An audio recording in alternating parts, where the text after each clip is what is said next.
What's going on, folks? And the topic of discussion today is the most important parts of fitness. Are you fit? Here's a couple of ways to look at that.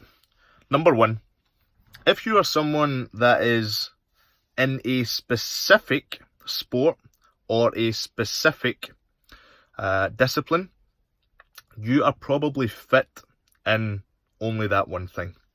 So to give you, for instance, someone who is a power lifter isn't fit cardiovascularly 99 times out of 100. Someone who is a long distance runner isn't fit or proficient in terms of strength and weight training. Total fitness is something that I nowadays want to achieve. What does that consist of? Number one, being strong and having muscle tone. Number two, being cardiovascularly fit.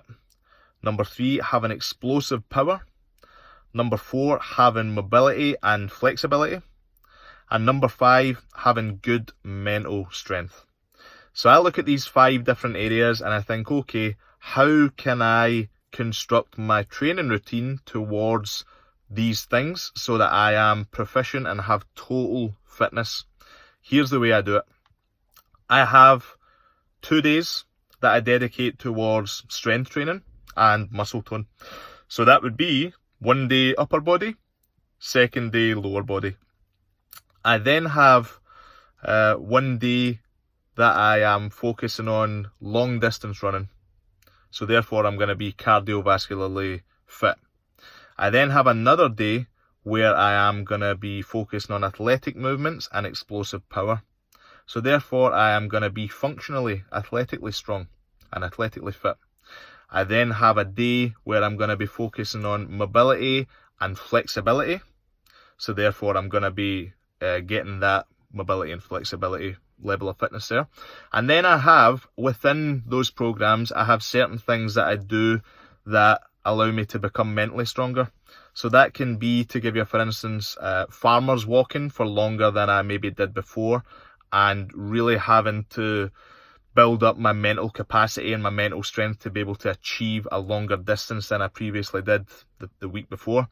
Or it could be running half a kilometre longer or a kilometre longer than I did the previous week. Again, building up that level of mental strength and mental toughness and mental fitness. By incorporating those 5 different bases of fitness, that gives me total fitness.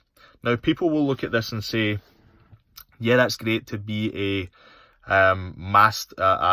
great at many but not a master of one. And I think that's fine. I would rather be great at many, not a master of one, than be a master of one and not good at the rest.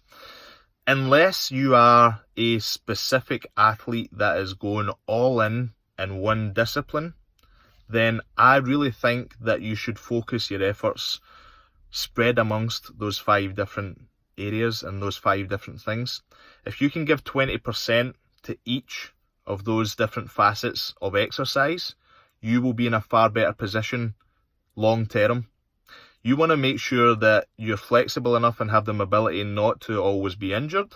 You want to make sure that you lift enough weights to be strong and look good aesthetically and also have muscle tone. But you also don't want to get out of breath walking up the stairs. So you need that cardiovascular element in there. And you want to be functional so that if life ever asks of you to do work in the back garden or whatever it may be, you've got the functionality to do that. You've been able to train yourself and work towards that aspect of fitness. And by covering those 5 different areas, it's going to be the best position you can possibly be in. So total fitness is a thing, and total fitness is something you should really focus on unless you are a specific athlete. Total fitness is the goal. Start working on those 5 different areas and watch yourself be in a far better position than you may have been before.